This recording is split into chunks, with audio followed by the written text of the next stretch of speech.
I'm Olivia Clementine, and this is Love and Liberation. Today our guest is Elizabeth McDougal, known by her old Dharma friends as Tenzin Chosom. Elizabeth grew up in Western Canada and then trained as a Buddhist nun in India and on the Tibetan Plateau for 17 years. Towards the end of her time as a nun, as a way of bridging her experience with modern qualifications, she studied a Master's of Indian Philosophy at Banaras Hindu University and then a PhD at the University of Sydney. Her research focuses on the modernization of Tibetan Buddhist practice lineages and on pedagogy as a crucial bridge in translating pre-modern wisdom traditions to the modern world. Elizabeth currently lives in Australia with her human and animal family, where she lectures at Nangchen Institute in Applied Buddhist Studies. She continues to serve as a Tibetan to English translator for Gebchak Wandrak Rinpoche and other practice lineage lamas. Elizabeth published a book in 2024 called The Words and World of Gebchak Nunnery, Tantric Meditation in Context. Today's interview is part of a series with Elizabeth on the Gebchak Yoginis, female practitioners in the Nangchen Kingdom of Tibet.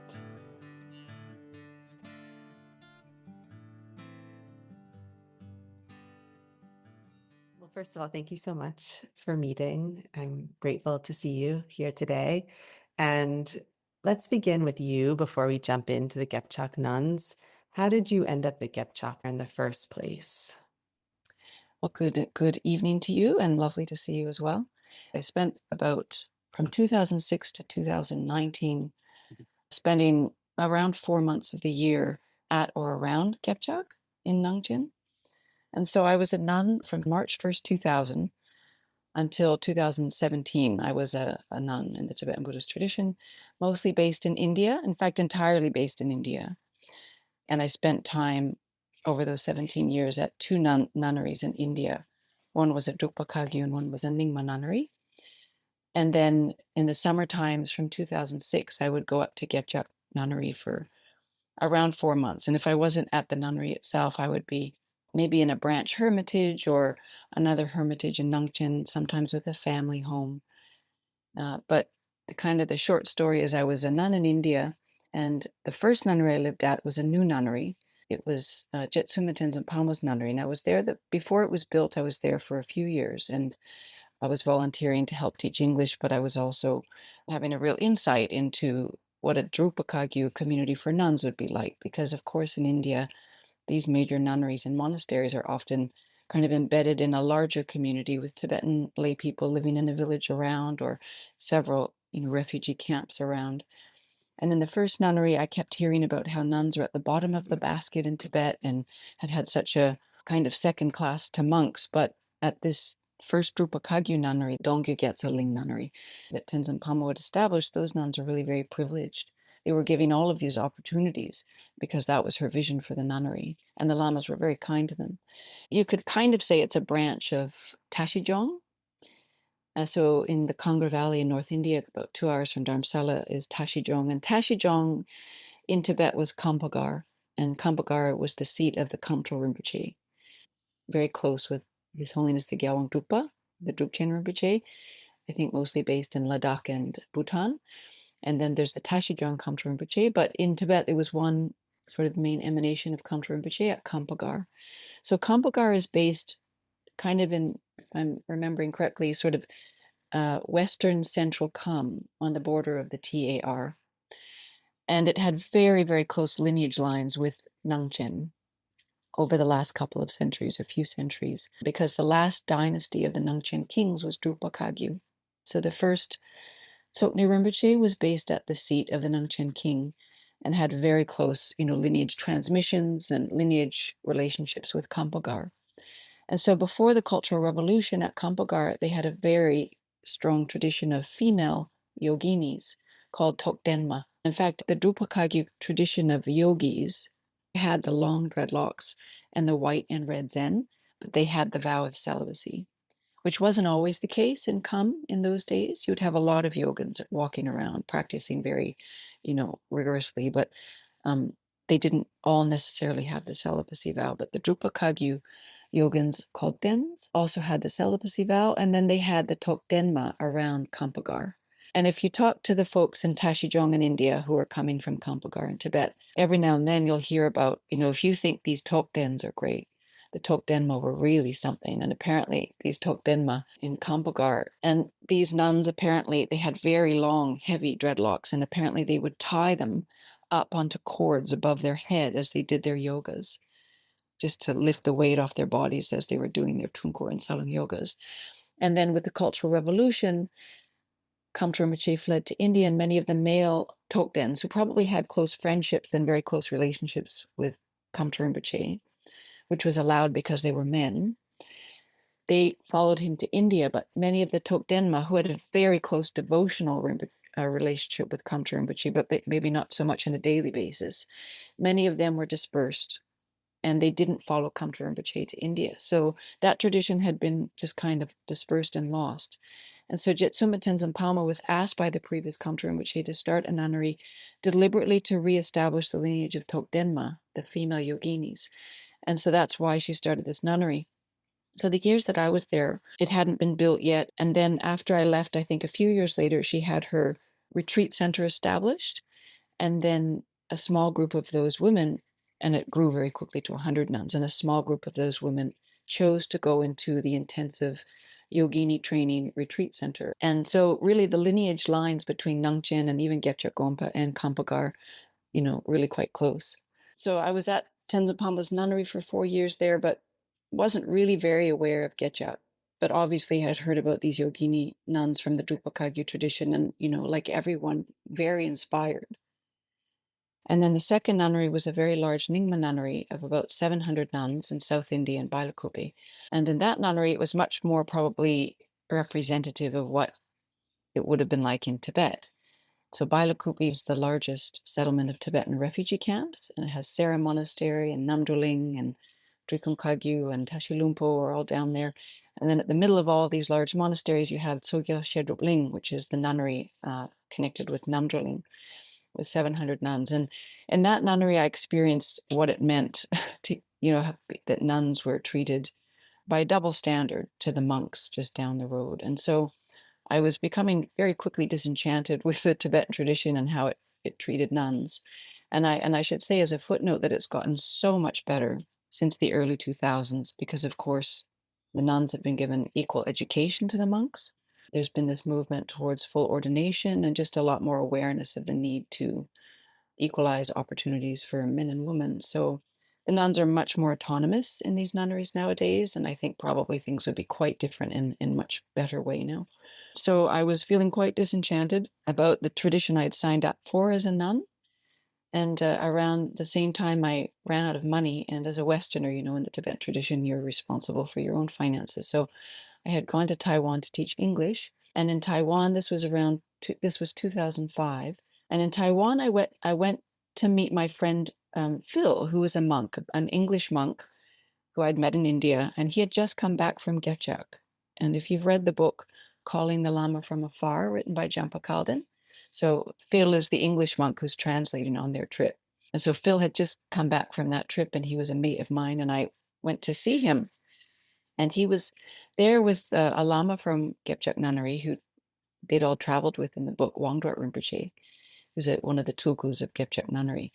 And Phil decided he wanted to go back to continue his studies in the Shedra because he was very diligent with his studies. And in fact, in Taiwan, really, they didn't speak much English, and he felt that they needed a Chinese translator. And Wandrak Rinpoche had just recently been recognized as a tulku. So he had actually become a monk as a young boy, and then actually studied at Dzongzar Shedra and Derge and become a Kempo, and then was living, quite a happy life as a Kempo in the Tibetan tradition, just teaching classes and learning some science and having lots of conversations about adapting the tradition to the modern world. And then one day, when he was in this shedra where he was teaching at the time, he saw these nuns come in the front entrance with a big white kata, and he wondered what was going on. He could tell it was something significant. And then before he knew it, there was a knock on his door, and these nuns prostrated to him and offered this kata and said, "You're Wandrak Dorje, our tuku of Gebchak Nunnery." And they'd spent at least 6 years trying to track him down with the help of Tsokyni Rinpoche and other local lamas looking at signs. And they'd done a lot of ritual practices to remove the obstacles to finding him, and they'd found him. And he didn't see this coming. And he was, I guess, in his late 30s at the time, maybe around 40 even. And, in the kind of contemporary period of Tibetan Buddhism, if you're a tulku, you're also responsible for materially supporting your gonpa, your monastery and nunnery. So these nuns also said, please provide us with 1 meal a day, because Gebchak Nunnery used to be this, very high altitude nunnery filled with yak herding women who had grown up as yak herders in Nangchen, and they used to get their food supplies from their families. And with the kind of modernization and the open and reform period in China, there was this very strident campaign to economically develop the Tibetan plateau. And so what we see happen to the Tibetans is that most of them were settled in urban centers, and that kind of land-based economy of yak herding and agricultural very quickly and radically changed to a kind of monetary economy, an urban-centered monetary economy. And so the nuns didn't have food supplies anymore from their families. And they were struggling to keep to the discipline of the nunnery, which required them to be there and not leave, except for very short periods of time. So they asked Wandrak Rinpoche to provide their food. And Wandrak Rinpoche was just kind of flabbergasted by being recognized as a tulku, and also by this request to provide food. And a lot of his family and friends said, don't do it. Don't say yes, because there's nothing to show for food, and it will never end. It will be the rest of your life. And nuns are difficult. Looking after a nunnery is going to be a big headache. Anyway, so he took some time to make his decision, and he went to Gebchak. He'd been recognized as this tulku, and Tsokyni Rinpoche had helped to arrange things, and he was, sort of invited up to Gebchak with fanfare and trumpets and on horseback. And when he went to Gebchak Nunnery and he saw these nuns and the dedication to practice and the quality and the atmosphere of their practice there, he just had no question in his mind that this would be worth his while. So he said yes. And he just, from that point, had dedicated himself to his responsibilities as a Gebchak tulku. So he was there in Taiwan, this would have been just about 4 years after he was recognized as a tulku. And he didn't speak any Chinese, and he certainly didn't speak any English. He still doesn't really speak English. He does speak Chinese now. And also, he wasn't a famous tulku. Really, nobody knew who he was. And he was a tulku of a nunnery. And so in East Asia and Taiwan, that very quickly made him a second-class lama, both in the eyes of, Chinese Buddhism, and also the Tibetans didn't as much respect a lama from a nunnery, because typically a lama that looked after a nunnery was assigned by the main monastery to look after a nunnery. But Gebchak, of course, really broke that mold. So he was just there in Taiwan trying to start fundraising for the nuns and really struggling to do so. And so I kind of stepped in for Phil and just, I was coming from a place of being very disenchanted, like seriously disenchanted with how nuns are being treated in India. And then suddenly very inspired by Gebchak Nunnery, which I had heard about at this point, and then also meeting Wandrak Rinpoche and seeing his dedication. It was the first time I'd encountered a Tibetan Lama who was so genuinely such a feminist, to put it in one way. And so I went up to Gebchak Nunnery that summer. The next summer was 2006, and the Taiwanese very kindly paid for my flights. And I went out with this lovely French photographer, Jerome Rafalin, who's some of his photos I passed to you. And I spent a month at Gebchak Nunnery and really just had probably one of the very few most special periods of my life. So when I talk about the nuns in these conversations and also in this book, mostly I'm talking about these nuns kind of before modernization. And so modernization for Gebchak Nunnery, I would place around, it's hard to put your finger on it, but for Gebchak Nunnery, I'd place it around 2010. For the Nangchen region, I would place that earlier, like maybe around the 1980s when those shifts really start. But that's how I got up there. Mm. And then I kind of just dedicated to helping Wandrak Rinpoche to fundraise. So I helped build a website and to translate for him whenever he traveled, because of course lamas now, when they give teachings, often brings in fundraising. So those two became linked. And I've been doing that ever since, and I still do that. Translate for Wandrak Rinpoche and try and help a little bit with fundraising. So And what were you doing those 2 to 4 months that you were there, or the periods of time you were there? So I would go up. Usually, I would go up with Wandrak Rinpoche, or maybe go up on my own and then meet with Wandrak Rinpoche. And so I was often just sort of hanging around and spending some time getting to know the nuns and trying to find out more information about the nunnery for brochures and for the website, and helping to communicate, the nunnery's tradition to Wangdar Rinpoche's students that were abroad. So I did some interviews with the nuns, and I tried to document a lot and to try and take some footage and photographs. And then very soon he had students from Singapore, Malaysia, Taiwan, and also more from the United States and Australia. And so they would want to come up as well. So I'd be translating on their visits. And then we'd start to organize retreats. And then I'd often just be doing my own retreats as well for some time. And so it was quite informal. And then from around 2018, after I disrobed, and I disrobed in 2017, and then my bridging project back to a Western economy was doing a PhD.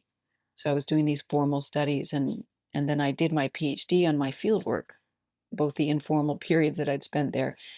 And then in 2018 and 19, I went up and very deliberately kind of did an ethnography, which is a lot of that is in our conversations and in this book. And when you were doing retreat, were you staying with them or staying elsewhere? So mostly elsewhere. So I would stay like in Nangchen. There's so many retreat centers. Some of them are like 3 retreat centers. Some of them are hermitages that are higher altitude, kind of in an old cave site or something. So I spent time in maybe 3 or 4 of those hermitages. And then in the more recent years, I would usually just be based at a place called Dongsang Ritro, which has become a major center for the Gebchak community. And then usually on each trip, I would spend maybe 3 to 4 weeks at the nunnery, doing my own sessions throughout the day. Not so much of a formal retreat, because what you'll find when you spend time at Gebchak Nunnery, and for me, as a Westerner who kind of trained in Tibetan Buddhism in India, for me, a retreat would be quite like distinct. So you would have your scheduled 4 sessions a day, and you would try and stay quiet for certain periods, and you'd really try and keep to a schedule. And if I tried to do that at Gebchak, and in fact, if I tried to do that in any of these hermitages in Nangchen, like it very quickly wouldn't work, because people would come into your room, and the nuns would come in and just sit right next to me on the bed and start having a conversation, open my books, maybe look at my phone. And for them, like, it's just so woven with their daily life, especially at Gebchak. They have very deep practice and extremely rigorous practice of retreats, but they don't have that like bold division between practice and non-practice.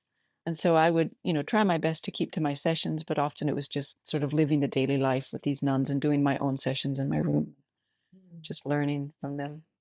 Will you share about Nangchen, known as the realm of meditators? Like, how has it allowed for the practice and culture to birth at Gebchak Gonpa? So Nangchen, it's an erstwhile kingdom, was considered a kingdom in Kham, so northern Kham in eastern Tibetan plateau. And it was developed as a kingdom around year 1300, I believe.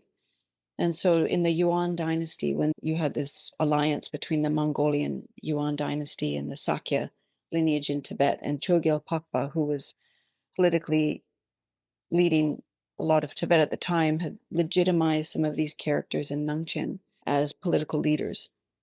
And so Nangchen was, as a kingdom, it was originally very much coming from the Barum Kagyu community. And those first founding fathers of the kingdom of Nangchen were, some of them were actually Barum Kagyu yogins. And the name Nangchen comes from Nangsa Chenmo, which is the name of the first monastery kind of seat of the king. And the way it was structured from the beginning was around these 18 monastic districts. So you would have these monastic centers that would hold some kind of ruling responsibility. There were probably some taxes, just a way of organizing the community. But there's a wonderful, and she talks about how, so the Nangchen kingdom then developed very much as a practice lineage, like a concentration of practice lineages, but very much as a Kagyu stronghold in its throughout its existence. The last ruling Nangchen king, I believe, passed away in 1961. And so just before the Cultural Revolution began, the Nangchen king, before he passed away, would have been somehow assimilated into the Chinese structures and effectively lost sort of his, ruling power. And then he passed away, and he didn't have sons, I believe. He didn't have sons that would have taken over that. So it was effectively kind of the end of the Nangchen kingship with his passing in 1961. Although there have been some nephews and daughters with children who are still alive and, very much respected in Nangchen today. Maria Turek talks about how the kingdom of Nangchen, it was more kind of a federation of clans and didn't necessarily have very much of like a political hierarchy like Derge to the south would have had, but was, in its own eyes, it was a kingdom, and it had relationships, very strong relationships with Derge and Lhasa and with the Mongolians and also the Chinese, the Qing period. And when you're reading the history of Nangchen, some of the major sources would be like Qing sources or Derge sources or like neighboring sources. And even the terms for the ministers of the Nangchen kingdom, like Behu and stuff, are coming from Chinese and neighboring sort of sources. So they were legitimized very much through neighboring polities, but still kind of existed in its own eyes as this kingdom. But because it was quite decentralized, it has always very much been a very highland yak herding and sheep and horses, very much a herding economy. So like 80% of the economy would have been herding and also agricultural, but primarily herding. And so it was quite decentralized politically and then very high altitude economically, herding. So it really supported this culture of yogic practice. And so over time, it went from like Barum Kagyu, and I'm not sure in between, but the most recent version of the Nangchen kingship was the Drukpa Kagyu.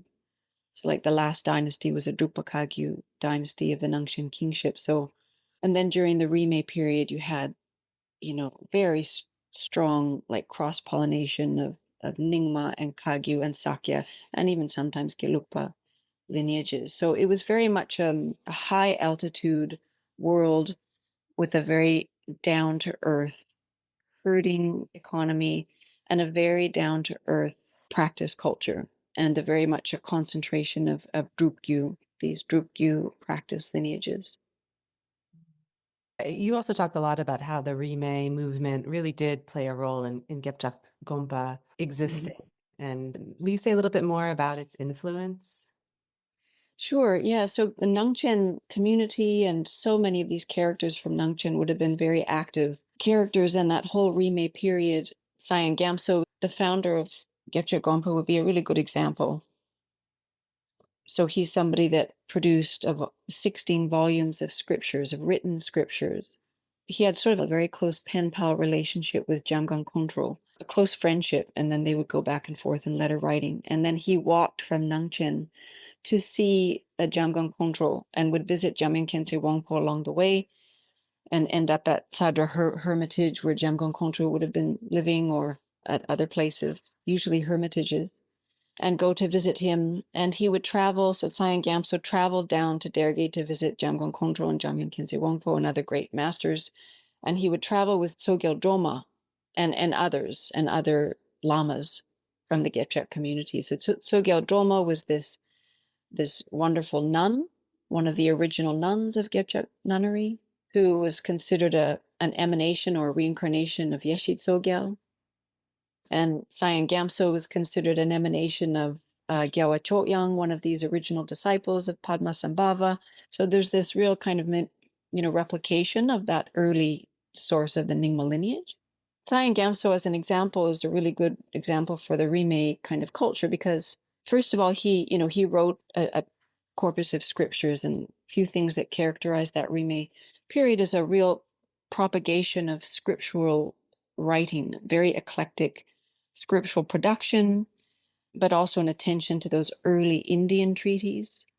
So a lot of attention to scripture and like eclectic scripture. So kind of in contrast to the Gelugpa culture of study, which focused on a kind of fixed set of scriptures and would be memorized and deeply analyzed. kind of what you see happening with the Rime is a much broader base of scripture with a very eclectic, looking at things from all different angles. And of course, the Rime period didn't start in the Rime time. This sort of trend to eclecticism and this very open-minded characteristic of the Rime period is something that's always been there in Buddhism and always been there in Tibet. Just looking to synthesize all of these different yana, all of these different pathways, as all leading to that same essential Buddha nature. And so Tsang-Yang Gyamtso's 16 volumes, that's the main message almost of all of them, is look at your own mind. It's not outside in words and external sources. It's always immediate, right there in your own mind. And these are all different pathways to that same primordial experience of Buddha nature. But another thing that's characterizes like a Rime characteristic of Tsang-Yang Gyamtso is that he developed all of these volumes in a hermitage out of his yogic practice. And if we look at, the Rinchen Terzo and these great collections of scriptures that came out of the Rime period, compiled by Jamgon Kongtrul and Jamyang Khyentse Wangpo, they spent almost all of their time in hermitages as well. So we often think about all of the monastic colleges that were developed and the scholarship that was developed in the Rime period, and it certainly was, but so much of that was actually written in retreat settings and came from yogic visionary practice. So Tsang Gyamtso, he's somebody that actually only learned to read in his early 20s. So he grew up as in a nomad family. And in fact, the valley where Gebchak Nunnery is was the valley where his nomad camp was, as his family nomad home was. They were quite a wealthy nomadic family. He would have had thousands of animals. He was one of many children. I can't recall I don't think he was the oldest son, but for some reason he usually ended up saddled with the responsibility of looking after the yak when he wanted to go elsewhere. He talks about when Chogyur Lingpa, this wonderful famous Tertun of the Rime period, Chogyur Lingpa was coming through, like he was going to visit Dzongkol Ling. So if you know the book Blazing Splendor, the front cover image is Fortress Peak, Dzongkol Ling, and that's very close. It's probably just maybe 5 kilometers from Gebchak Nunnery. And Chogyur Lingpa was coming to visit that Fortress Peak. And Tsang-Yang Gyamtso wanted so much to go and see Chogyur Lingpa, but he wasn't allowed to go because he had to stay and look after the yak. But all he ever wanted to do was learn to read and practice Dharma. And so he did sort of start to learn to read as he was herding yak, and he had a couple of uncles that were master meditators, and he used to barter with his siblings for pictures of lamas. And Tsang-Yang Gyamtso talks about, he would have been probably a teenager or a late, sort of a young adult when he was doing this, but he would develop little shrines. He would be up on the mountains with the animals, and he would develop little shrines for the animals and, make offerings to the lamas. He had such a deep devotion and yearning towards Dharma practice. So finally, when he was in his early 20s, his father sort of cut him loose from the responsibilities, and he was able to go on pilgrimage. And he formally learned to read. And the first things that Tsang-Yang Gyamtso learned to read were these prayers to Padmasambhava.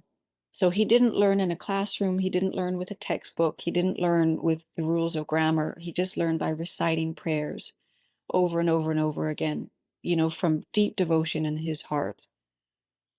So he was learning to read really from a very deep devotion in his heart. He would have been memorizing these scriptures, and he would have gone on. I think then he learned to read the Pema Katang, which is this huge volume, the life story of Padmasambhava, and it's actually quite difficult to recite. So they're learning to read, but they're also reciting out loud often because these are prayers that are chanted. So we can imagine somebody like Tsang Gyamtso and so many people in Tibet in the Rime period, they would have been learning to read out loud. They would have had the scripture, and then they would be off with the yaks or off walking around, and they would be reciting them out loud as they're walking. And then they would be in a community shrine hall reciting them in a prayer setting, in a community prayer setting, and probably visualizing Tsang Gyamtso as well. But you're learning to chant rhythmically with all of these prayers and so much of the text. In fact, all of Tsang Gyamtso's 16 volumes are metric, they're in verse form. And likewise for the great masters of the Rime period, so much of it is in gur, like Doha verse form, coming spontaneously from, these experiences of meditative realization. And so the Rime period is this wonderful kind of fusion of like very sophisticated scholastic knowledge of the Indian treaties, like of Madhyamaka, of emptiness, of Tathagatagarbha, of Buddha nature, of the Chittamatran view, and their visionary yidam and dzogchen and mahamudra meditative practice. So Tsang-Yang Gyamtso, he never would have studied in a shedra, like in Nangchen before the 1980s. There was in fact only one shedra. Probably, I think it was founded in the Rime period. There was just one shedra. But many of these monks and lamas would have studied in Nangchen. So the lamas of the Rime period were considered kedrup. They were lamas that were accomplished in study and practice. They were yogin scholars. And many of their kind of monk disciples and those lucky nuns that got to study would have been few and far between, but those lucky nuns that would have been studying as well, probably the pattern of how they would have been formally learning would be that they would go to a lama who was an expert in a set of commentary. They would go and spend time with that lama and learn maybe like the Gyu Lama, which is the Uttara Tantra, which is a commentary on Buddha nature. And they would learn that for several months from this lama, but then they would also be doing meditative practice. It would be woven with, these semtri, these pointing out instructions where they would go and they would meditate and experientially meditate on the studies that they were doing. And then they might, go into retreat, because this really is not an exaggeration at all, that every monk and nun in Nangchen would have done a 3-year retreat. It would have been an exception to the normality for to not do one. And they would start when they were quite young.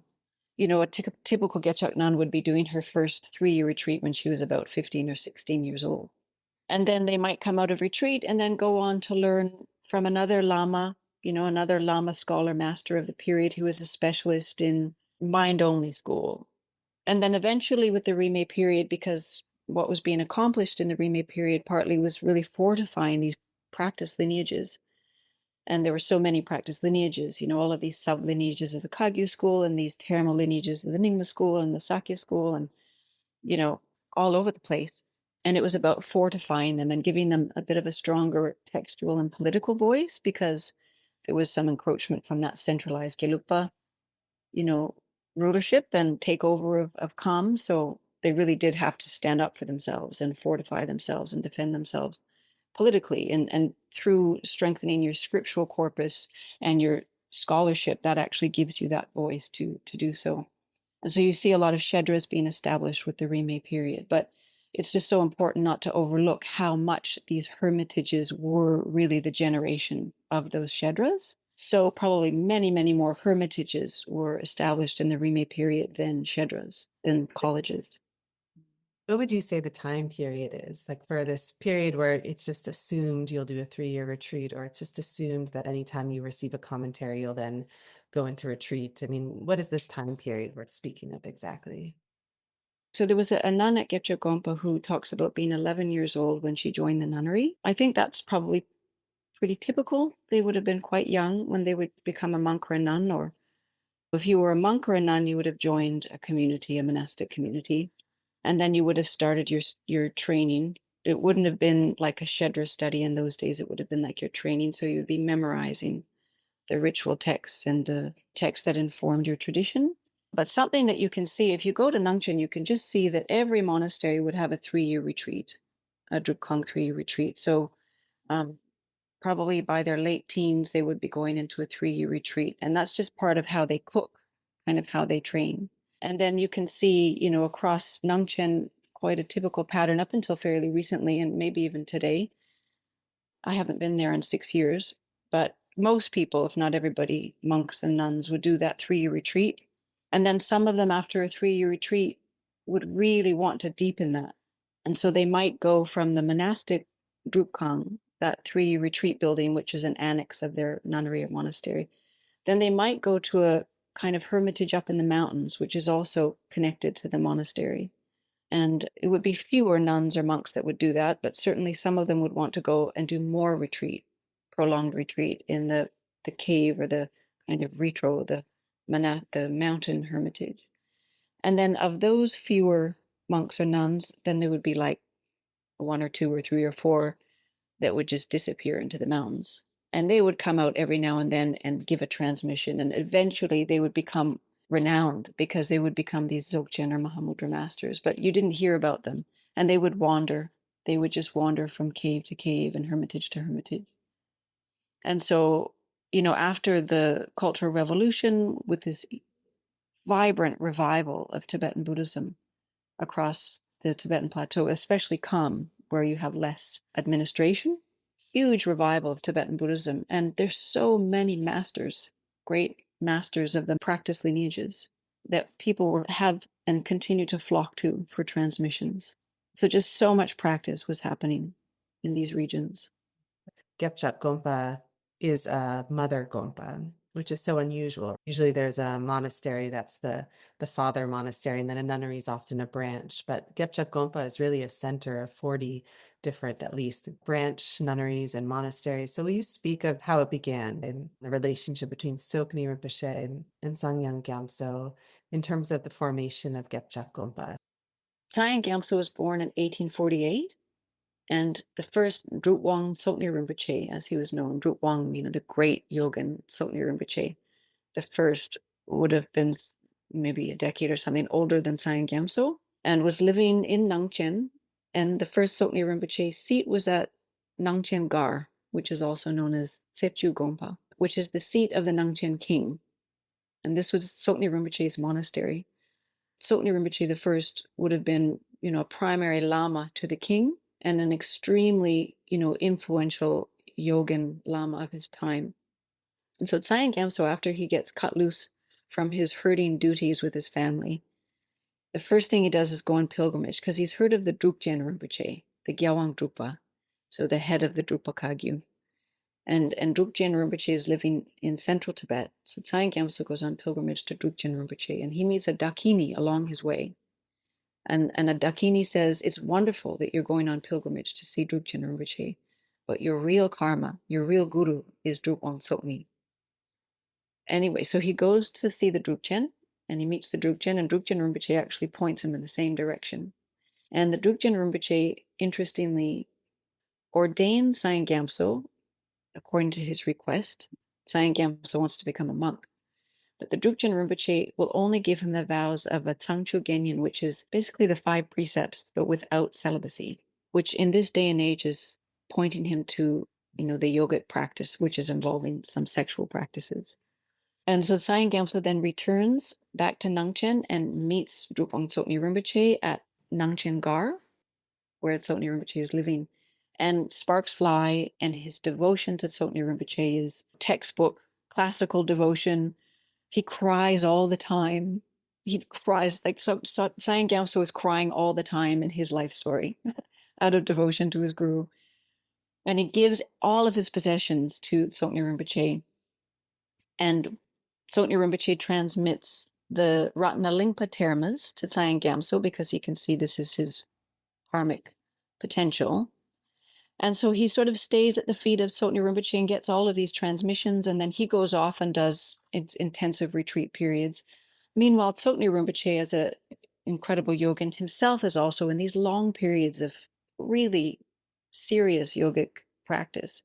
So Tsokni Rinpoche in his Namtar, in his life story, and to be honest, I'm not sure who's written this Namtar. It's his own autobiography or somebody else's biography, but at any rate, it said that Tsokni Rinpoche was extremely ascetic and would only eat small amounts of food and would just wear like one sort of tattered robe.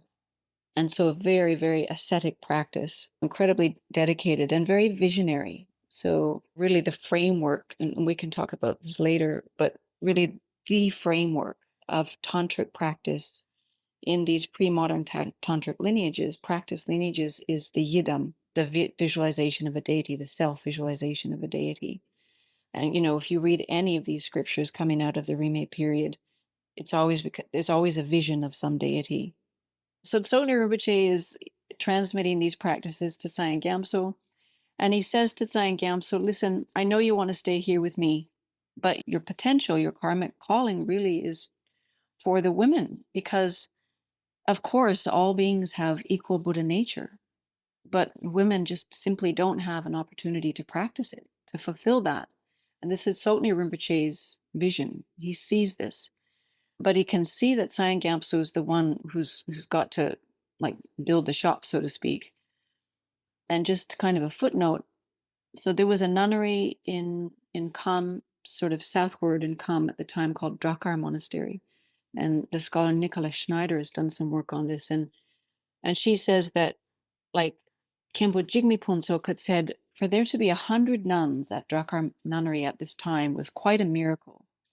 So it's just going to show that it was very rare for women in Kham to have like a nunnery where they could really practice these advanced Vajrayana practices. And, as we know, often nunneries were annexes of a monastery, and nuns would be given, they would do a lot of nyungne, sort of Avalokiteshvara practices, purification practices, and lower level tantric practices and recitations. But very rarely would you see a monastic community where nuns were given, tumo practices and the subtle body yoga practices and stuff like that. So Tsokyni Rinpoche tells Tsang-Yang Gyamtso, you really need to establish an opportunity, a community for these nuns. So Tsang-Yang Gyamtso uses some of the buildings from his family home, and this is where these nuns first start to gather. But it's not just nuns. So Tsang-Yang Gyamtso, he's really ripening as a yogi in his own right. He's actually, there would have been so many of them that are lost to the history books. But we do have these written scriptures from Tsang-Yang Gyamtso, and he, also is somebody that gathers around to many, many people. And they're not just women, they're also these male yogins. So they're called Togden in Nangchen, they're called Togden. So a lot of the male followers of Drupwang Tsokni and also Tsang-Yang Gyamtso were not monks. And in fact, both Drupwang Tsokni and the first Tsang-Yang Gyamtso, they would have had the long hair. They would have looked like yogins, and they probably would have not been celibate. And you can see some of these old pictures of monasteries in Nangchen, the monks in a group photo, but they all have long hair and they're yogins, and they don't have necessarily the celibacy vow. Whereas the nuns that start to gather, the women that start to gather around Tsang-Yang Gyamtso have the very short cropped hair and are required to take celibacy vows. And they want to, but at the same time, there's sort of a double standard that there's a social expectation of nuns upholding this, pure ethical precept, whereas the monks have relaxed expectations. And so these first women, so Tsang-Yang Gyamtso establishes what becomes Gebchak Nunnery in one of these buildings of his family nomadic home. At first, there's 80 of them, and very quickly, Tsang-Yang Gyamtso in his own biography, he talks about how, 50 of those 80 became accomplished, very, very much accomplished in the practices he was teaching them. And then you can read in Tuku Urgen's memoirs in Blazing Splendor, and he talks about how it would just be a sea of red robes. So when one of these great yogins, these masters, would have come through and stopped at Gebchak Nunnery, and many of them would have stopped at Gebchak Nunnery because these nuns were such wonderful, receptive vessels for transmission. They were so dedicated to their practice. And when a transmission would happen at Gebchak, there would just be hundreds and hundreds and hundreds of red robes. And the nuns talk about, you could see when new nuns would join, there would be all this long black hair across the hillside that had been cut. And so we know that by the late 1940s, there were 700 nuns at Gebchak Nunnery. And so you mostly have nuns, but you also have a lot of these male yogins and monks, orbiting around this community of nuns. And in many cases, they're living there.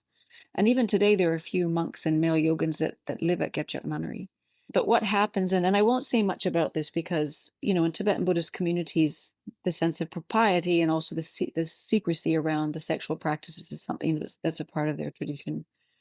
And whenever I asked questions about, the karma mudra, the sexual yogas in the Gebchak community, it wasn't much that people would tell me, and there's this respect for the secrecy. So I won't say much, and anyhow, I don't know much about it, but we can assume that that would have been practiced. And we can see in Tsang-Yang Gyamtso's written Namtar, his written life story, that in the probably first 2 decades of Gebchak Nunnery, that Tsokyni Rinpoche had encouraged Tsang-Yang Gyamtso to pair off women and men to practice sexual yoga.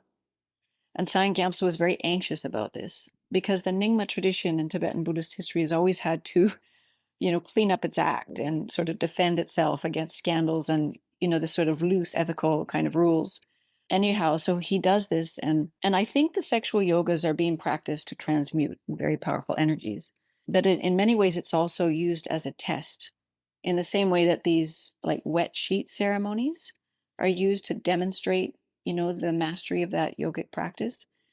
I think the sexual yogas were often used as a test of their mastery of those energies. And so anyway, so these men and women, obviously nuns and monks, quote unquote, would have been paired off. And then when the wider community found out about this, then a scandal, naturally follows. This isn't okay for a nunnery and a monastery to be doing this. So Tsokyni Rinpoche then tells Tsang-Yang Gyamtso he needs to found a monastery. Really these need to be separated. They need to have separate communities, and these lineage followers need to have a monastery. And at this point, Tsang-Yang Gyamtso is tired. He's built this nunnery. He's done, so much, and he just wants to be in retreat. And he says, please, I really don't want to do this. I just want to be accomplishing your teachings. I just want to be in retreat. And Tsokyni Rinpoche says, listen, if you want to accomplish my word and my teachings, you must build this monastery or else you'll break Samaya. So Tsang-Yang Gyamtso establishes Raya Monastery. Raya Monastery is the first branch of the Gebchak community. And it's the first of many. And so Gebchak nunnery, what is a nunnery, goes on to have, as you noted, like over 40 branches. And so many of these were founded by Tsang-Yang Gyamtso himself, but also many of them were founded by disciples of Tsang-Yang Gyamtso and Tsokyni Rinpoche.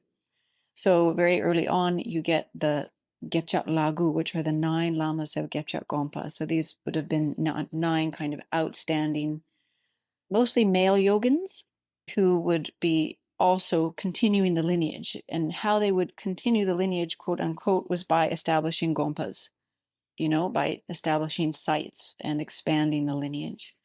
But, of course, that's not to say that the women of Gebchak gonpa weren't also holding the lineage through their mastery of their practice. And within the nunnery, we can see very much that practically the nuns are the primary transmitters of their practices, their practice tradition, including Dzogchen.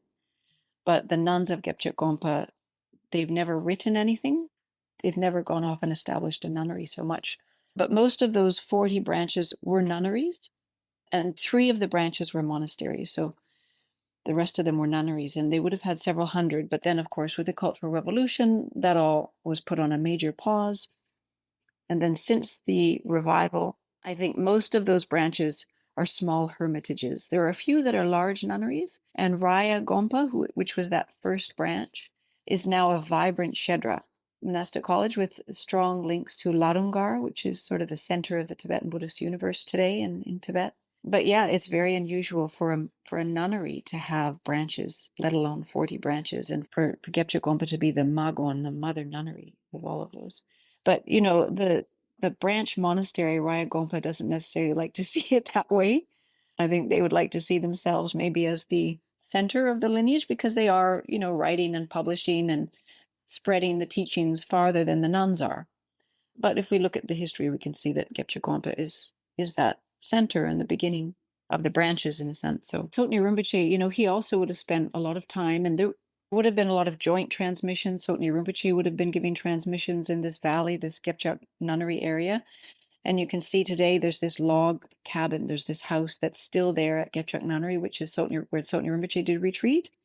We're not going to get into karma mudra because you said you don't have much to disclose here.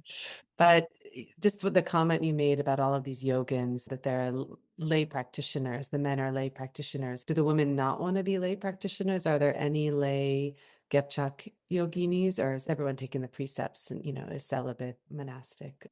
So nowadays, they would all be celibate monastics. So since the revival in modern Tibetan Buddhism, especially in China, there's this really important attention to being celibate if you're a monk, or, to be a celibate monk or a nun in order to preserve the tradition. So, and interestingly, like Khenpo Jigme Phuntsok, who was a contemporary Tertun treasure revealer, and, traditionally treasure revealers, in order to fully be able to have all of those subtle conditions, would often have a consort. Khenpo Jigme Phuntsok would not take a consort, and he chose to be a celibate monk. And he could see the importance of like celibate monastic communities in order to really strengthen Tibetan Buddhism in modern China. And so, we have this very broad Chinese audience now, and participation in Tibetan Buddhism. And what we have in Tibet nowadays is really this hybrid of Tibetan Chinese Buddhism through language. It's mostly Tibetan lamas transmitting to Chinese students, but there's a lot of mutual influence and a hybridization of Chinese Buddhist sutras, Mahayana sutras, with the teachings of Tibetan lamas. And so to be a celibate monk or nun is very important in the eyes of modern China, in the eyes in India. It's been important in India. And where you don't have that really intensive, prolonged yogic practice, you also see more ordained monks and nuns. So the Gebchak nuns are all celibate. But as far as I know, prior to the modern period, they would have been taking the celibacy precept when they became nuns. They probably didn't even necessarily take the novice precepts in those early days, but they would have taken those 5 precepts, including celibacy, and they would have had their hair cut, and they would have worn the nuns, and they would have considered themselves fully ordained nuns, and the community saw them as fully, legitimate nuns. There wasn't a conversation around being a fully ordained bhikshuni in Nangchen in those days, probably not much of an awareness of it even. This is a very down to earth. By down to earth, I mean a very remote yak herding high altitude community based around these yogic practice lineages. And the practice was more important than kind of your status and whether you were ordained or not. At the time, they weren't important to the nuns. When you ask the nuns these questions about how do you feel about being a nun as compared to being a monk, many of those nuns at Gebchak will say, well, listen, we can see that often the monks have better conditions. They have better food, they have better facilities, but we have the Dharma. We have full access to all of the Dharma. And once you have that, they're just, so happy to have that. They're not worried about the rest. Will you talk about the 2 volumes of texts, because practice will be so connected to this, the one referred to as the 16 and the other, the 25 that are practiced at Gebchak gonpa? Yeah. So Gebchak gonpa, when they were dispersed at the start of the invasion, and of course the nunnery, like every religious institution, was destroyed. So there was one nun named Tendron. She would have been probably in her 40s at the time. And really, at the risk of her life, she took the 16 volumes of Tsang-Yang Gyamtso and the 25 volumes of Ratna Lingpa that kind of defined Gebchak's scriptural corpus. And she carried them and she sewed them in a probably a sheepskin to try and make them watertight. And she buried them underground in a poor farmer's field where she thought they would attract the least amount of attention. And then at the end, when religion was allowed again, she went back and dug them up and put on her best new robes, put them on the back of a yak, and carried them back to the nunnery and offered them to the lamas who were there. And so the 16 volumes of Tsang-Yang Gyamtso, which were mostly his spontaneous teachings that he gave in question and answer to many nuns, to many yogins, to many lay people, and sometimes to the land spirits of the mountains around Nangchen. So his 16 volumes are mostly these dialogues he's having with all of these beings. And he would have been reciting them spontaneously, and then one of these nuns, Sogyal or 2 or 3 of his very literate monks, they would have been scribes writing them down. And then they were edited very quickly into 16 volumes by first generation followers. So those are the 16 volumes of Tsang-Yang Gyamtso. And then the 25 volumes are the 25 termas of Ratna Lingpa. So Ratna Lingpa, important Nyingma Tertön. So this was the kind of basis for Tsang-Yang Gyamtso's practice. It's what Tsokyni Rinpoche had transmitted to Tsang-Yang Gyamtso. And it's really kind of the bones of the Gebchak practice tradition. So the 25 volumes of Ratna Lingpa are the basis, and then Tsang-Yang Gyamtso's 16 volumes are in many ways him kind of adapting Ratna Lingpa's 25 termas for his contemporary audience. So that's what terma does. It takes source material from Padmasambhava and it adapts them to a new time and a new group of people, keeps it alive. Because Tsang-Yang Gyamtso, he revealed these texts. You could say that he revealed them. That's a good question because, a treasure revealer technically would, like for the nuns to consider Tsang-Yang Gyamtso a treasure revealer, he would have had to reveal earth terma, they say, but because he didn't reveal earth terma, they don't fully consider him a terton. But at the same time, he had a lot of mind treasures, gong ter, mind treasures. So much of those 16 volumes are Tsang-Yang Gyamtso's mind treasures. Yeah, which, as you said, it's like revealing Ratnalimpa and Padmasambhava's insights. And do you want to say anything about the between period? So pre-Mao and then modernization. So once the late 70s arrives, there's been this break with the gonpa and it needs to be rebuilt. Where are those yoginis between the 50s and late 70s? Are any of them practicing? What's happening during that middle time? The nunnery was destroyed, and the Gebchak nuns, just dispersed. So a few of the older nuns that I talked to talked about in the daytime when the Red Army came in to loot the nunnery, to destroy and loot the nunnery, the nuns would hide in nearby forests. And sometimes they could watch. And they said there are actually many Tibetans that were participating in the looting of the monasteries and nunneries. Anyway, so it was destroyed, and then those nuns just had to disperse. And so what happened for those 15 to 20 years of the Cultural Revolution is that they would go home to their birthplace, and then they were organized by, the new government into kind of communes where food production was divided and organized.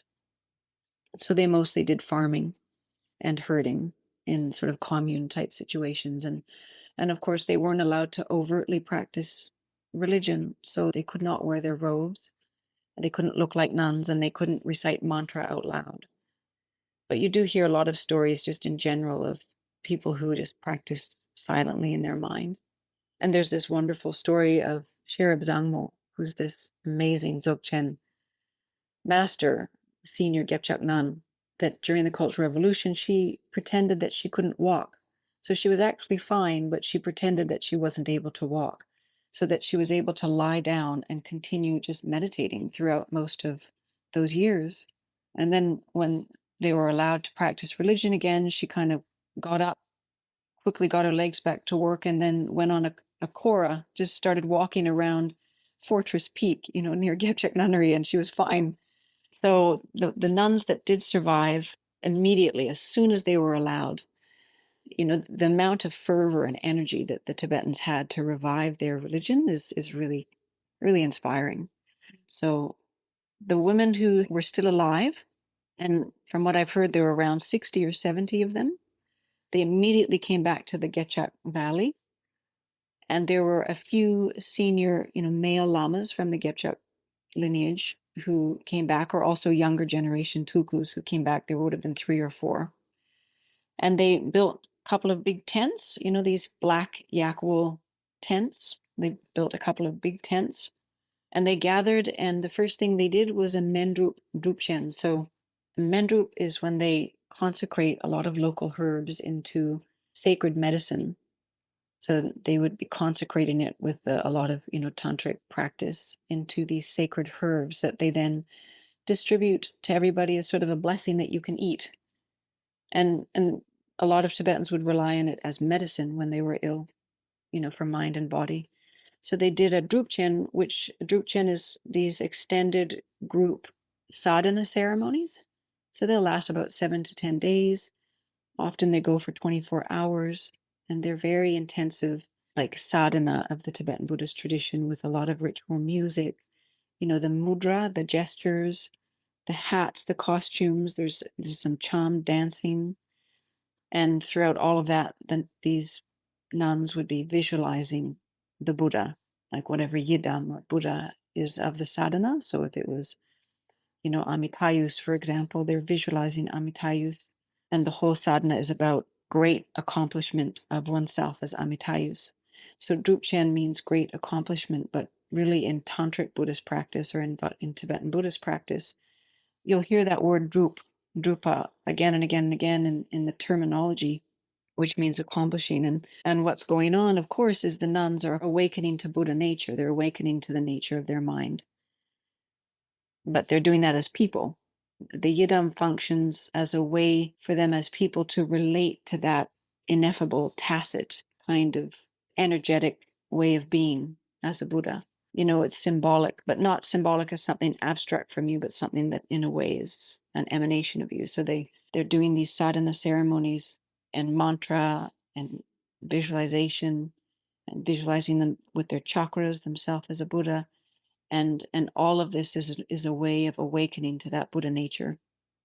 And so the first thing the community did when they came back to the valley is to do a drubchen, a 10-day, group practice of these Buddhas to consecrate medicine. And then, so they just had these tents, and one of the older nuns talks about how this howling wind, this violent howling wind was just coming through the valley as they were doing this drubchen, and it kept blowing the tent away. And the nuns felt that maybe it was some sorrowful spirits from the Cultural Revolution or something that was coming through, and disturbed spirits.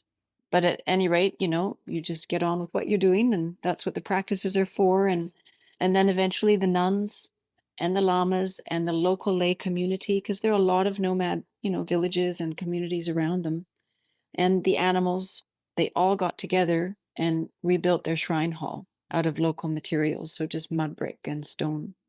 So they rebuilt this major shrine hall, which is the center of the Gebchak practice tradition, because at Gebchak gonpa they do 18 drubchens every year, and drubchen 7 to 10 days, so that's more than half their year that they spend all together in the shrine hall. And so it's really the hub of their tradition. And then they built the other retreat buildings of their tradition. But it wasn't just the nuns, it was the lay people and also the animals. And then they very quickly revived their practice tradition. And so there were about 60 or 70 older nuns that had survived.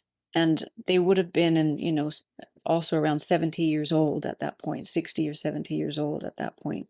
So these were senior women who had been there, some of them from the late 1920s, survived and come back.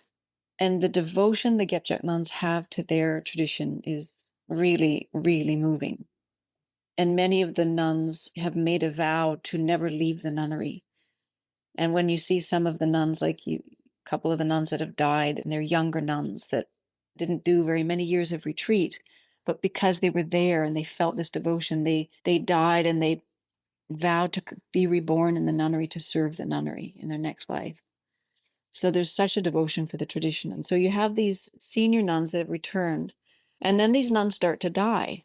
And the way these senior nuns are dying is, really impressive, because they're all dying quite consciously.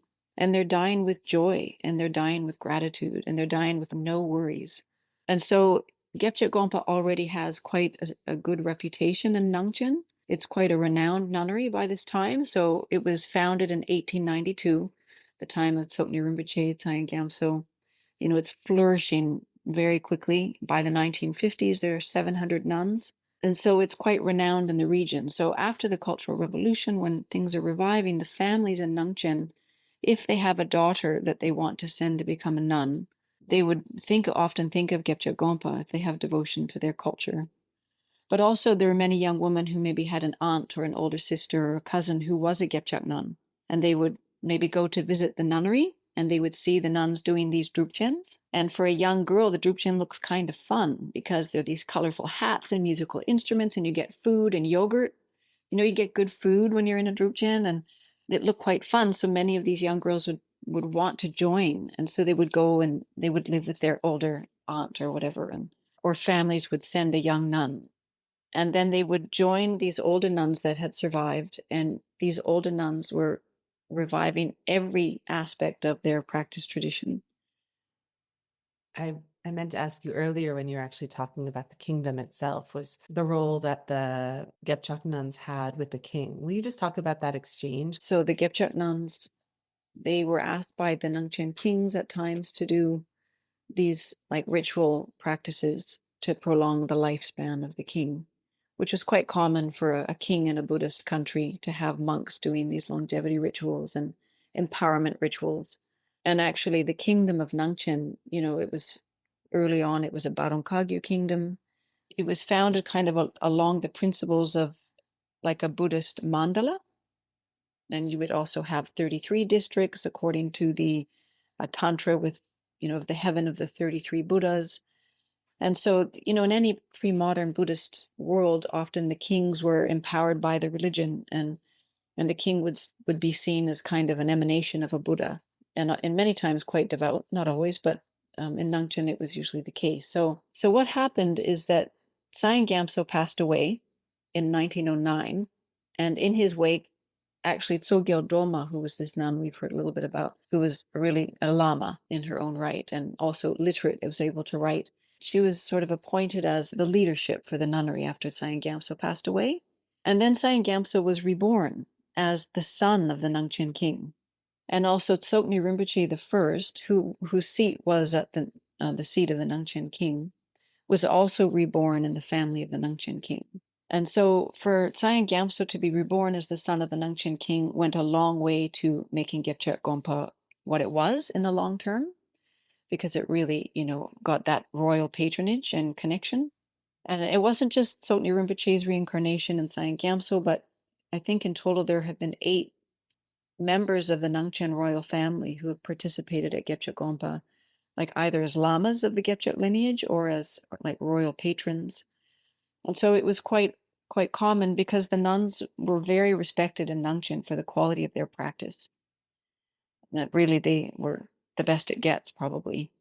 They had the whole suite of higher tantras and, yogic practices, and the nuns were doing these full time. And so the Nangchen kings would ask the Gebchak nuns to do, like a drubchen, to come and do these ritual ceremonies. So then there were some official monasteries in Nangchen that would be given even money from the kingdom, and official monasteries that would do that. And the Gebchak nunnery was never officially one of those, but nevertheless, they would be asked on a regular basis to perform these rituals. Will you talk about the path of entry to be a part of the gonpa, to be a full-time practitioner there? I think maybe it begins with yak herding. Usually, I mean, in the past, and see, when I talk about Gebchak nunnery, it's sort of mostly based on my observations between 2006 and around 2015.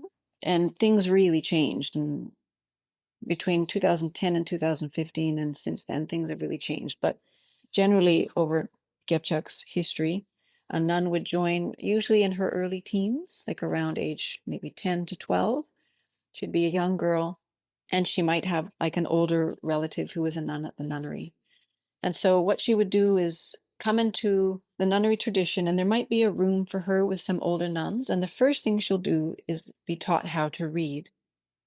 And she's not learning, grammar and the rules of grammar, and she's not learning from a textbook, but she's just got a couple of older nuns she's got a text in front of her, probably a text from a drubchen, and they're teaching her how to sound it out. So she starts to sound it out and to put together the words and then to put together the sentence. In Tibetan monastic reading is done metrically. So for these young monks and nuns, it's quite fun because they do it to a musical kind of, like it's a bit like singing. And so the young nun learns to read, and then once she's able to pronounce everything, she can be doing this by herself. And so the first thing that a young nun needed to do before she could formally join the nunnery's practice tradition was look after the yak for 2 years. So you have to do your requirement of labor before you join. But this would come quite naturally to all of the women that joined Gebchak in the past, because they would have all come from nomad families in the region. So they would have been doing this growing up themselves, just like Tsang-Yang Gyamtso. And they would go off in the valley. So Gebchak is actually located sort of on a slope, but in a very open valley with hills on all 4 sides, or kind of mountains on all 4 sides. So the nuns would set off for the day with their herd of around 200 yak, and there would be a few nuns usually at any time that would be doing this. And they would wander with the herds throughout the day, and they would just sit on the hillside with their texts, and they would be continuing to practice reading. And they probably, since they were a young child, they would know some mantra. They might have a Buddha that they just naturally feel an affinity for, and they've been doing the mantra of that Buddha. And then they also start to learn, like making torma, so these ritual offering cakes that the Tibetans do in their ritual ceremonies. They're learning some of the gestures, the mudra gestures that they do in the drubchens. And when they have time, these nuns start to join in drubchen. So they're sitting there kind of sandwiched between some older nuns with a lot of enthusiasm, reading along in these drubchens. And the nuns read very quickly in a drubchen. So the nuns can really quickly pick up the reading. And then they might need to also pour tea and distribute food during the drubchen when they're still new to the nunnery. And so they learn to read pretty quickly. And how they learn to read is also sort of a topic of its own, because it says a lot about what it is they're learning at the nunnery. But once they've performed their yak herding duties for 2 years, then the first thing they do is their ngundro. But sometimes they do the ngundro along with yak herding, because to these nomad girls from the Tibetan Plateau, it sounds like a lot of work to us, and it is, but these nuns will do it in 4 months. They'll do 400,000 accumulations of different practices in 4 or 5 months. So the nuns would start their first set of ngundro preliminary practices. So they would start with prostrations, and they would do this in the entryway to the shrine hall. There was sort of a portico, like an entryway foyer area with a couple of big prayer wheels, and those young nuns would be accumulating their prostrations while the older nuns were doing a drubchen. So they would accumulate 100,000 prostrations, a Vajrasattva mantra, mandala offerings, and so on.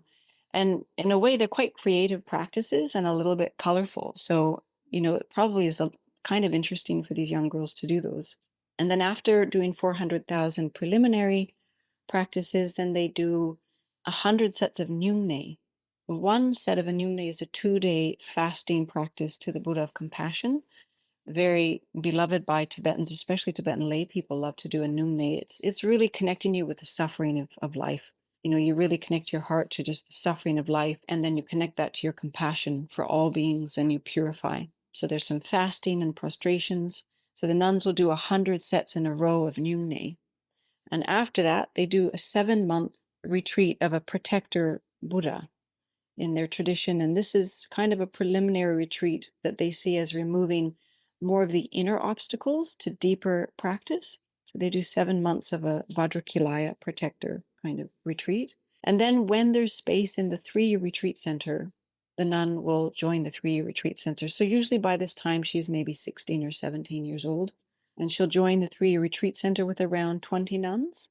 So by this point, when they enter the 3-year retreat center, then they start to live in a meditation box. And they're spending most of their time in a meditation box, and they'll sleep in the meditation box as well. A meditation box would be quite deep, and it's probably a square meter wide.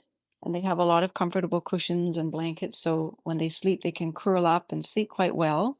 And in the 3-year retreat, they start to learn the yogas.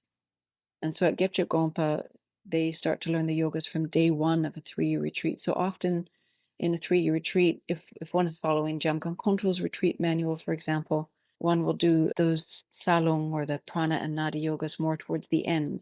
But because the nuns have done so many preliminary practices already, they start by learning the yogas from day 1. So every day in the nuns' 3-year retreat, they'd be doing regular sets of their sadhana, of their yidam practice, but in the morning and evening, they would be doing the yoga practices along with prostration. So they are moving their body a lot in the 3-year retreat. They're out of the meditation box. They're doing a lot of prostrations, like thousands a day sometimes. And then they're doing the yogas. So at Gebchak gonpa, these are prana and nadi yogas. The Gebchak nuns will call those in Tibetan salung and tungkor. They do the prana and nadi yoga, but there's a corollary kind of hatha yoga that they would do always together called tungkor, which is, very kind of dynamic physical movements to clear out the channels and to stretch and clear out the channels to prepare the body for the prana yogas. And so they do that 3-year retreat. And once they've finished 3-year retreat, they're considered quite competent in all of the practices of the tradition. And when they come out of the 3-year retreat, then they will be placed in one of 16 retreat divisions. Each one is dedicated to a different yidam of the Gebchak tradition. So then they'll join one of the 16 retreat divisions, which will be a room of about maybe 15 to 20 nuns, again with meditation boxes lining the walls of this room. And all the nuns in that retreat division would be doing that yidam sadhana for the rest of their life, at least once a day, maybe 1 to 3 times a day. This is very unusual, right? Only Gebchak gonpa has these 16 divisions. Is that right? That's right. Yeah, that's right. And it's really kind of the bones of their tradition, the yidam practice. And so the nuns are in a retreat division, one of 16 retreat divisions. They're all following old Mahayoga collections of yidam deities. So these are coming back from ancient Indian tantric traditions. So, for example, they might be doing Hayagriva or Vajrasattva, Green Tara, wrathful Guru Padmasambhava. They might be doing one of the sadhanas from Ratnalingpa or trauma natmo. So those are the types of yidams that they're doing. But when they do a drubchen, so when the nuns all gather together in the shrine hall for one of the 18 drubchens that they do every year, those are also each dedicated to one of, 18 yidam. So in a way, like every practice that the nuns are doing has some kind of visualization of a Buddha. And it's just unfortunate because in English we really don't have another term that can translate la in Tibetan into, so we'd say deity. We say deity yoga. We say that a yidam is a deity. But it's nothing like a deity in the monotheistic sense at all, is it? It really isn't. And deity yoga in Tibetan Buddhism functions a very non dual psychological goal. It's really accomplishing non dual awakening in the mind in a really creative, emotional, like energetic way. The way that you can have this really personal relationship. You can call on this Buddha, this powerful presence, this loving, compassionate, wise, powerful, protective presence of this Buddha who is with you, like in your body, in your psyche, there protecting you all the time, that maybe you haven't realized your nature yet. So you sort of relate to as something outside of you and is outside of you because we're connected cosmologically, but is also one's own potential and is what she'll awaken to in her lifetime at the nunnery. So, the nuns will often go up on the hillside and do just some Dzogchen meditation, like very formless Dzogchen meditation, maybe gaze at the sky. And it's not a discursive meditation. They won't be doing any mantra or anything, but even before she rests into that Dzogchen formless meditation, often, she'll have some short guru devotion where she'll call on the Lama to, merge into her body mind and become one with her. So union, of you with the Buddha as a pathway to realizing that non-dual nature of Buddha, of being. That's what the yidam does for these nuns. So the Gebchak Yoginis, many of them don't focus so much on the details, what it sounds like. Like that's not their focus for yidam practice. And can you talk more about this? Like what you've noticed the outcome of this particular method? Because you're speaking right now about the benefit for this recognition of non-dual nature. What do you see in terms of this way of connecting with the deity, more about experience versus the details of the mandala and everything going on? It seems less important to them. Mm. I mean, that's such an important kind of point you made with that question because, like, for the Gebchak nuns, the details aren't that important. I mean, they're important in that they have a deity of a particular color with a particular number of heads and certain qualities that they associate with that deity. But, when I spent time at the nunnery and I was trying to maybe do one of the practices, and I would ask the nuns to clarify which way is the horse head facing or what color is the head on the right, are there 4 arms or 6 arms? And often the nuns would give me different answers, like different answers, or they wouldn't know the answer. They'd tell me to ask somebody else. Often the older nuns would say, don't worry so much about these qualities. It's just about knowing that this yidam is present. Just knowing that this yidam is present, that your nature is the yidam, the presence. And so the details aren't so important. And like the nuns aren't trained as scholars. They read their scriptures on average, I would say at least 5 hours a day, but probably averaging more like 6 to 10 hours a day because they do so many drubchens. So they're reading all the time, but their knowledge it never becomes like intellectual knowledge. It's never like an understanding about something. It's always their being. It's always cultivation of their view of who they are in the world and the way they know their world and their own inner qualities. So, I mean, it is, in Buddhism, 100% the orientation of knowledge is about, at least in traditional Buddhism, its orientation is about cultivating oneself.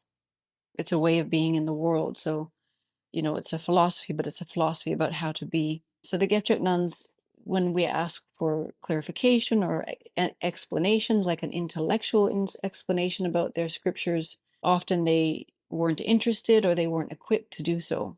It's just not the orientation of their tradition. So another way you say that Gebchak Yoginis are unusual is that they don't differentiate visualization practice from what you call non-discursive liberation or resting in Rikpa. And can you Mhm. elaborate a little bit more on this? So another way we can put that is the generation stage and the completion stage practices. at Gebchak nunnery, at a tradition like Gebchak gonpa, it would be very hard to draw a line between the two. You know, obviously the whole structure of generation stage and completion stage, one is a completion stage on the basis of the generation. And so the generation stage, of course, is that yidam deity practice, that practice of visualizing oneself as a Buddha, a particular Buddha with particular characteristics and qualities and energies. But always the essence of those energies, the essence of those qualities is the emptiness, is the Buddha nature, which is empty and aware. Like the definition of Buddha nature, according to the Tibetan tradition, is, you know, it's empty, can't find it anywhere, but it's clear, it's knowing. Like the nature of mind is empty, but knowing by nature. And so, really, like, I'll just read a couple of statements here because when the nuns join the nunnery, you know, obviously they're learning. It's a tradition of very deep training, and it's a structured tradition with a very clear goal of learning, which is to awaken. Like it's a Dzogchen sort of Ratnalimpa Dzogchen orientation. So they're learning to awaken to Buddha nature in a Dzogchen meditation paradigm.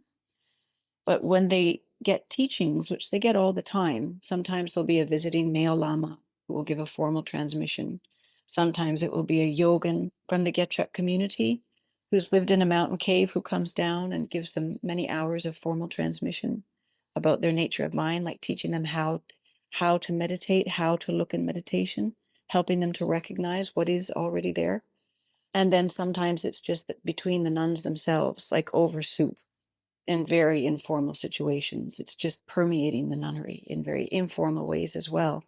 And so what the nuns are being taught over and over again is very simple. It's just that rest your mind in the view beyond conceptual thoughts. The nature of your mind will not be found in words and concepts of emptiness. Emptiness will not be found in words and concepts of empty. Buddha will not be found in the thinking mind and objects of the mind. And those who meditate mentally only become obscured. You know that basically Buddha nature is nowhere to be found than in the nature of one's own awareness. Like that's it. That's it. That's what they're learning at this nunnery. And all of the reading that they do for 6 hours a day and all of these very creative, detailed visualizations and sadhanas and drubchens and rituals in Tibet, that's all for the purposes of for them awakening as a person to that embodied Buddha nature, which has qualities of compassion and love and creative wisdom and language and insight and all that stuff. So the generation stage is how they get there in the Tibetan tradition, like at least at Gebchak. So it would be very hard to draw that line. Like, so a nun might sit and do in her retreat division, she's required to maintain at least one full length, like extensive sadhana practice of her yidam. So she'll do that once a day. If there's a drubchen happening, the drubchen usually starts very early in the morning. So she'll probably do that in the evening. So when she's doing it in the evening, she'll sit down and she'll do, generate. She'll start with her bodhicitta prayer, and then she'll remember that her basic nature is empty. And from emptiness, generate this visualization of herself as the Buddha and this mandala, and see the entire world is pervaded with Buddha nature as part of this mandala of her yidam. And then she'll probably be visualizing lights from her heart chakra at different chakras, especially the body, speech, and mind chakra at the throat, the head, and the heart. And then she'll be, for the bulk of that session, she'll be just reciting the mantra and visualizing rays of light just radiating out from her heart as the Buddha, just to all the beings in the world, just blessing all the beings in the world like a prayer, but cultivating the qualities of that yidam in herself energetically, in her subtle body, like in her body, through that mantra, through that visualization, through that one pointed resting on that visualization. So her mind is not lost in thought, it's just one pointed. And then towards the end of the session, of course, she dissolves the visualization. And then a Gebchak nun will usually rest in non-discursive meditation when the visualization dissolves. And she'll probably rest like that for 40 minutes or longer in just that, dzogchen. And then she'll fall asleep for some time and wake up and do it again in the morning. So that's basically what they do the whole time, And when we hear about these Tibetan masters who die, and in their ashes there are relics, like Geshe Lama Kunchok, who was this amazing, Gelugpa master at Kopan Monastery in Nepal, and he passed away. And he was quite a hidden yogin. He was a bit of a grumpy Geshe.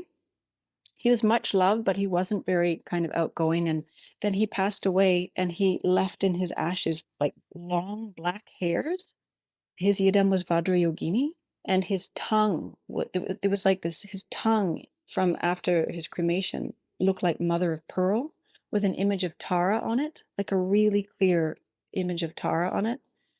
And sometimes, you'll see some lamas even before they die, like a syllable forms on their forehead. Like all these we might think are weird and wacky, but in the world of ancient Tibet, this just happened all the time because they literally embodied the energies and the symbols of these deities in their subtle bodies. So they cultivated them, and that's what they accomplished. So back to that word drup, like drup in drubchen or drupa, they're literally accomplishing a personified Buddha nature as a deity, but it's not, of course, a deity like the English word.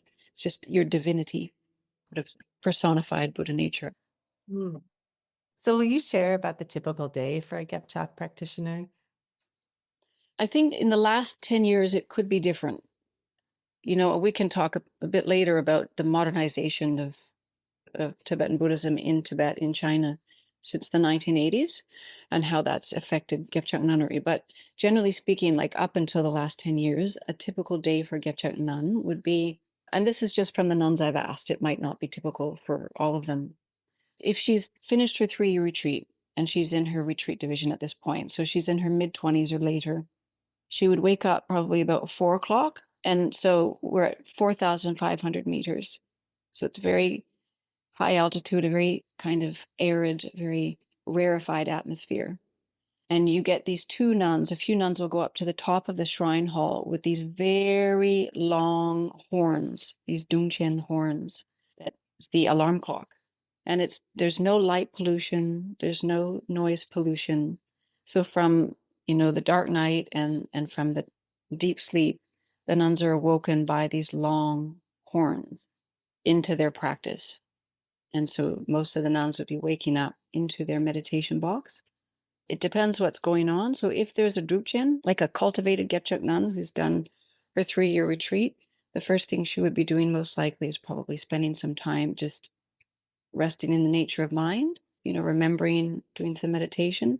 And then she would get up, get dressed, go to the bathroom, and then go to the shrine hall and find her seat in the shrine hall. And then the drubchen would begin for the day. And so the drubchens happen for about 60% of the year. So that's really what's typical. So if they're doing a drubchen, they have these long benches covered in Tibetan carpets, and a nun will have her designated seat with her texts, of many, many hundreds of pages on her text stand in front of her. And she'll have her costume, like her hat, her ritual hat, maybe 2 of them that she'll wear at different times throughout the day. She'll have her vajra and bell. She might have a drum. She might, if she's doing a different instrument, she'll have her instrument, and she'll sit down and she'll have her mug and her bowl. That's very important as well. And she'll probably, first thing is she might get that out and get it ready for tea and sampa. And so usually, first off, they'll come with big pitchers, and they'll serve the nuns hot water for her to have some tea and sampa. And the nuns have healthy appetites. They eat a lot because it's so cold up there. They need to eat a lot to keep their furnaces going. And then they start the drubchen. So the drubchen is kind of what I described about a sadhana practice earlier, the generation stage and completion stage. It's an elaborate version of that. So you throw in the music and you throw in a bit of ritual dancing, and it's all about a very creative, embodied, communal way of welcoming in that divine presence of the Buddha and the mandala deities. And in the shrine hall, they'll have a 3-dimensional mandala, which is just off to the side of where the nuns sit. And you'll have maybe 2 nuns who are responsible for the rituals, and they'll be attending to that mandala throughout the day, making different offerings. There'll be, dozens of very elaborate, kind of wildly elaborate torma cakes that are painted, and the nuns would have spent many days prior preparing these torma offering cakes for the particular drubchen that they're doing. And then on the 3-dimensional mandala stand, you have a vase, a gonpa vase, and inside the vase there's some consecrated nectar. And that vase has a thread tied to it, and that thread goes all the way to one of the two nuns who is a Vajra master, sitting on one of the two thrones at the head of the nunnery, so closest to the main shrine, at the head of these long benches where all of the nuns are sitting. So you'll have, today there's around 200 nuns, 250 nuns at the nunnery, so you'll have, 200 to 300 nuns in the shrine hall all together doing this. And the nun, the Vajra master, holding the thread which is tied across the room to the vase on the three-dimensional mandala, has that tied to her Vajra, and then she'll have the Vajra at her heart. And so what's going on there is in the three-dimensional mandala, the understanding, and this is part of the generation stage, completion stage kind of organization of practice, is that you have the real Buddha out there, and then you have your Buddha nature, which is also the real Buddha, but this is a practice to help us realize this. And so the real Buddha is blessing us, and we're becoming one with that real Buddha in the drubchen. So the real Buddha is resting in that three-dimensional mandala, and the essence is in that vase. And then the Vajra master is connected through the thread to the energies in the presence of that real Buddha and all the associated Buddhas of the mandala. And so she's holding that, and then she leads all of these elaborate rituals. So there'll be two nuns that are Vajra masters, and depending on which one they're doing, she might be a little bit more familiar with one or the other. One of those nuns will be leading the ritual. And it's really impressive to see these nuns perform these drubchens because they go for 24 hours. They'll start around 4:30 or 5 in the morning, and they finish for the day at around 7 p.m. And they have very short breaks to go to the bathroom, like 3 minutes, which I never thought was enough. And then for lunch, they have about an hour and 15 minutes, an hour and a half. So that just tells you, and there's nobody outside of the nuns that is making them keep to this schedule of the drubchens. They would have learned this from previous generations, and it's the nuns that are keeping to this schedule. And there's obviously a lot of enthusiasm for these practices.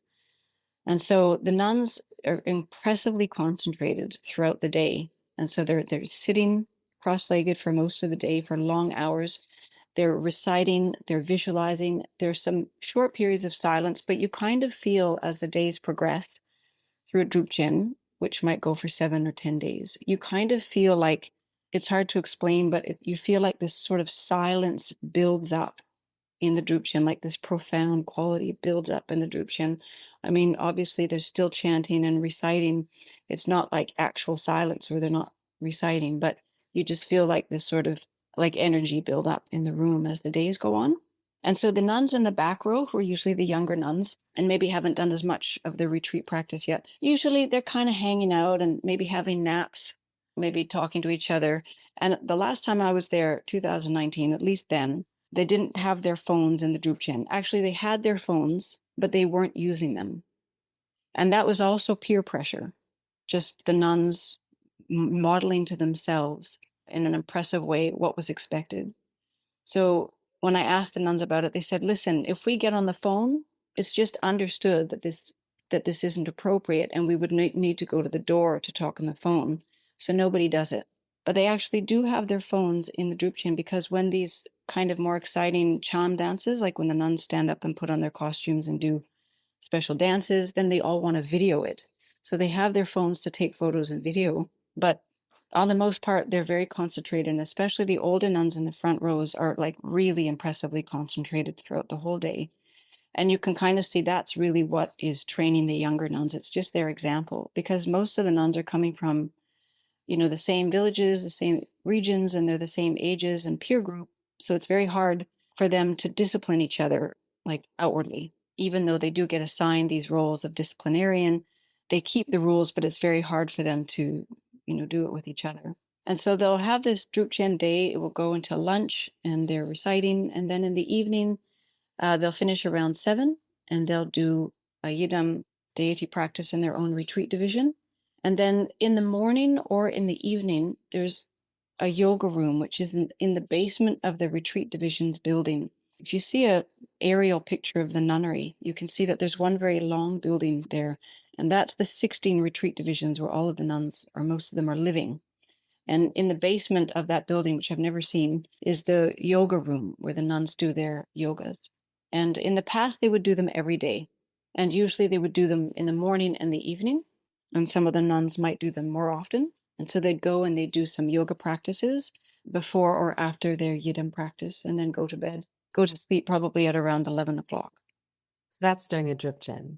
That's, Yeah, that's right. I mean, Yeah. it's really incredible because a drubchen, I mean, 18 drubchens, my understanding is a drubchen is equated to 7 years of solitary retreat or something. There's some analogy like that of the amount of Right. transformation that happens because all the tantric rituals are pulled out. Everything happens in this intensified environment. So 18 a year, and many of these nuns have been there for decades. Just imagining the amount of transformation that occurs in them over the Mhm. course of 1 year doing that many dripchens. Truly how amazing. Absolutely. And the nuns just do it over and over and over again as well. And what happens in a drupchen is quite repetitive. And the way that I read, the way I learned to read was to try and understand what I'm reading, like with my head, so to speak. It's really important that I understand what I'm reading in order for me to embody it. But the nuns are kind of educated to go at it a different way, where they maybe don't understand it with their head to start with. They just jump in and do it by reciting it over and over again for years, and then eventually come to like a more metacognitive understanding of what they're doing. But it's definitely repeats over and over again, but somehow these nuns love doing it over and over again for all of these days of the year. So I think it must be, as you're saying, that the fruits of what they're doing are so great for the nuns. They feel such a transformation that they're just really keen to keep doing it. And then will you also share the 40% of the time? What is their world looking like? Yeah. So 40% of the time when they're not in a drupchen, there's a lot of domestic work to be done around the nunnery. They have a couple of fields of barley and turnips or food that they have to tend to. And then there's the yak herds and there's construction and fixing holes in the wall. And that usually gets divided up on a rotation basis. So there's always like physical work to be done for every nun.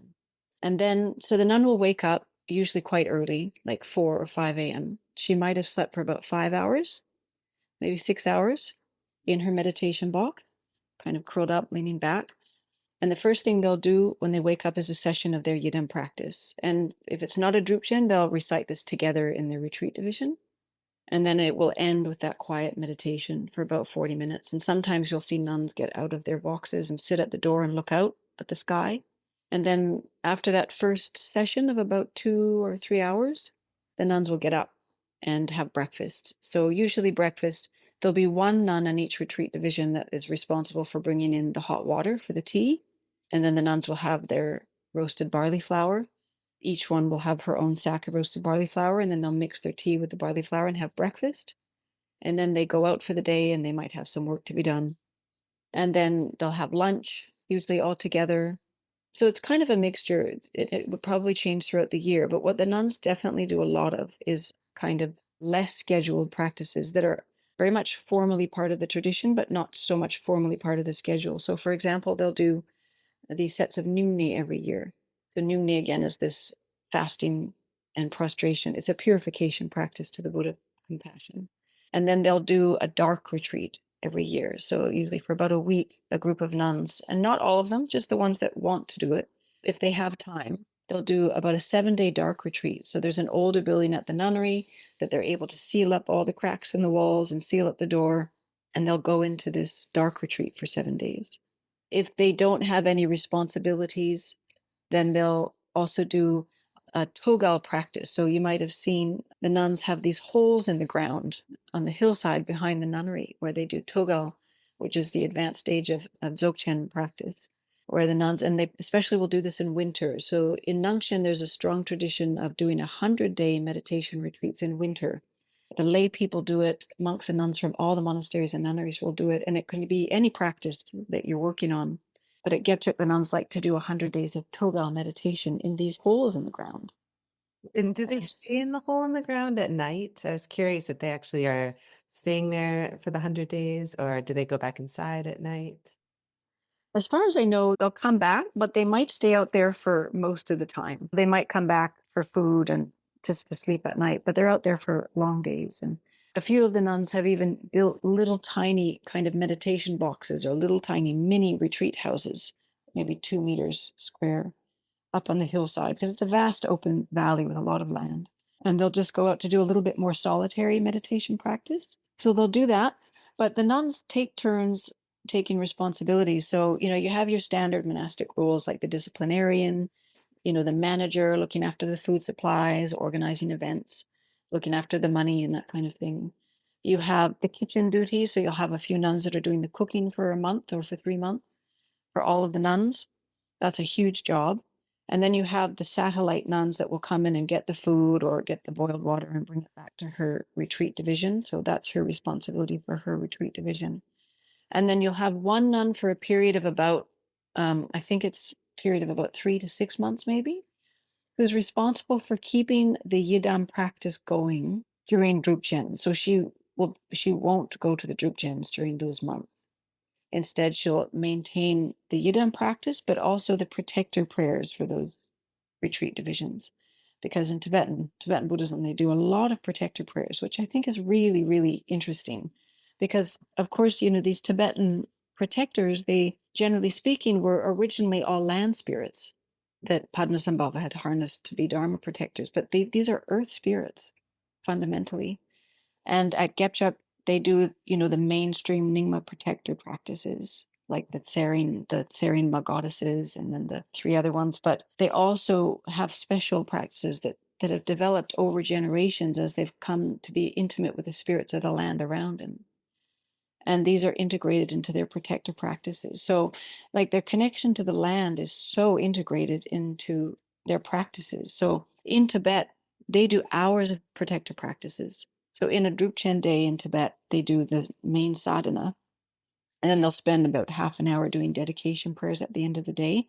But there's usually about 45 minutes or an hour of solka or protector prayers towards the end of the day as well. And they do that every day, like at least an hour dedicated just to protector prayers. And the nuns are always saying how important they are. And I just think it's really, really interesting, because it's really important for them on like a deep psychic level to be doing protector prayers. But what these protector prayers are fundamentally are connection to the land. Like, they're worshiping the spirits of the land and making sure they have this harmonious relationship with the land, which I think gets into this subtle body conversation about this sort of separation between the sacred and the mundane. The separation between me and nature really is just not there fundamentally or boldly. It's not there boldly in the worldview. I mean, obviously they have a sense of being an individual and sense of nature and mind and body, but the tantric system really has this direct connection with nature. Well, before we close today, is there anything else you want to share? Well, thank you for this conversation. I wish that the nuns could be here in the room, taking their time and for this to unfold over bowls of soup and in the ways that they mean it. It's good to remember what this tradition is like for the nuns and for those of us who are interested in it to understand, but hopefully also for those of us who are involved as practitioners in Tibetan Buddhism to remember how simple the teaching can be. I love the Gebchak nuns for that. It's so profound, and the most sophisticated understanding doesn't need to be necessarily too far away from you.